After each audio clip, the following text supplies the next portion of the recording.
you love movies and movie discussions, you've come to the right place. Who am I, you ask? I am The Wiz, and I'm here today to review the 1960 Japanese film, The Bad Sleep Well, starring Toshiro Mifune, directed by Akira Kurosawa. We've talked a bunch about Akira Kurosawa already on this podcast, so I guess the only thing I can talk about in regards to this film is that it is a very, very, very loose adaptation of Hamlet.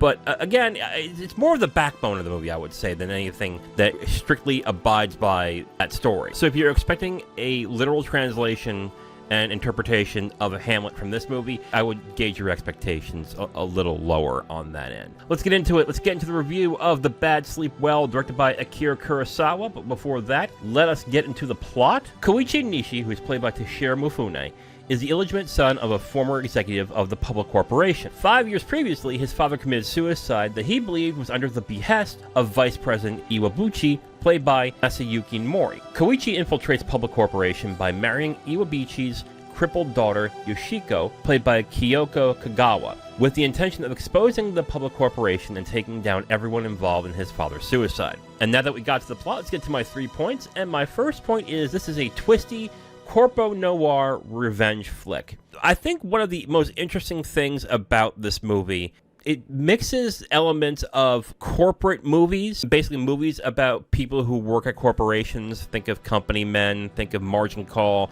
and then it fuses it with a very noir feel to it. If you think about how corporations are portrayed in media, especially nowadays, beautiful offices adorned with glass, beautiful furniture and paintings and pictures with all sorts of like beautiful people in really well-dressed suits. This film, even though I think it's because it's set in Japan, it's a little different. This film is in black and white, and everything surrounding everybody is not beautiful. It's pretty standard, except for the vice president's office, which is pretty good looking at that end. It seems like everybody is in like a dark, repressive place, and it's shown that with not a lot of personality surrounding all the settings in the film. You can go to any house, any corporate office, the outside, everything looks like it just sucks the soul out of you. And I think it really gives a feeling of what it's like to be surrounded in this situation. It being twisty as well is interesting because the plot goes in a bunch of different directions as the film goes on. In the first half, it's a little bit slow, but it really builds up as the movie goes on. And it actually really works when you stick with it. And my second point, this is a tale of identity and greed. So this film is about greed in a lot of specific circumstances, but I think the main one to talk about is about Iwabuchi, who is the vice president, who is leading all these men to commit suicide so they can cover him up for his wrongdoings. Almost every character has something that they're greedy about, that they want and they covet and desire. But what's interesting is that the main character is also greedy in his sense, that he wants his revenge and he's willing to hurt anybody to get it, including his new wife. But what also is interesting is the tale of identity. Most of the people in the film, the side characters, don't have one really. Their identity is they work for this corporation.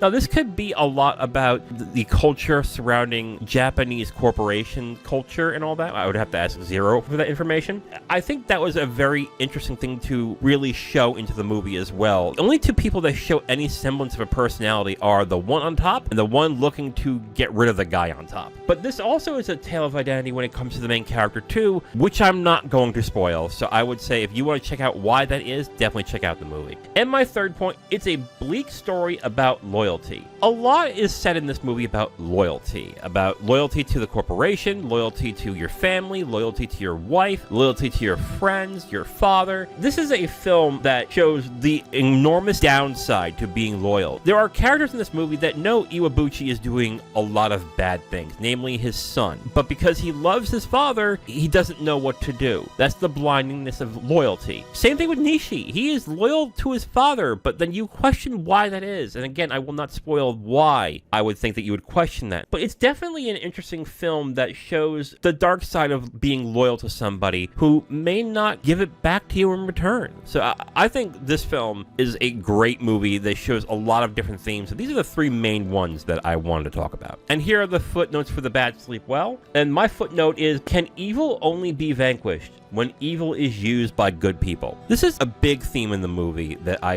really dug and I was really into, is that Nishi is trying to do the right thing, trying to expose this corporation that hurts and kills people and steals money from a lot of people who need it.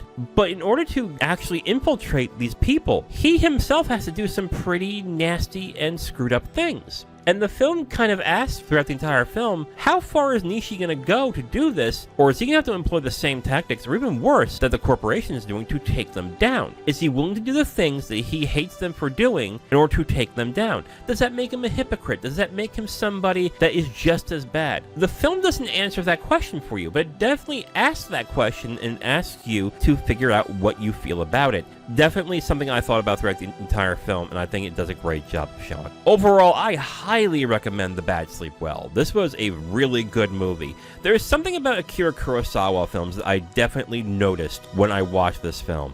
And it's that no matter what the runtime of an Akira Kurosawa film is, it feels just right. I am never bored. I'm always engaged and interested. And I am constantly watching. And I'm never going to the menu to see, okay, how much longer do I have? Or checking my clock and going, okay, what time is it? Oh, I got about this amount of minutes. I'm invested. And that is either Rashomon, which is 90 minutes, or it's Seven Samurai, which is 3.5 hours. I don't think I have watched an Akira Kurosawa film where I have actively asked, what time is it? How long is the movie? How much more of it is going on? I am just invested. And The Bad Sleep Well is another movie that does this very well. I think Toshiro Mifune is very good in the movie. I also want to say that Kyoko Kagawa is actually very good in this, but I think another great performance is Masayuki Mori, who plays the vice president in this movie. He is evil in a subtle way, but it's also clear how despicable this guy is, but he's also entertaining to watch in this movie, and I just really enjoyed all the performances in this film. And then again, just the way that the film is shot and the way that Kurosawa frames the picture in this film and lets the film flow was just expertly done. Just an overall great movie. So overall, I highly recommend The Bad Sleep Well. If this is another Kurosawa film you haven't seen, definitely check it out. I only saw it streaming on the Criterion channel. And Criterion, good God, let's get a Blu-ray of this, please. You only have it on DVD? Let's get a Blu-ray of this, please. Now, if you want my full review on this movie,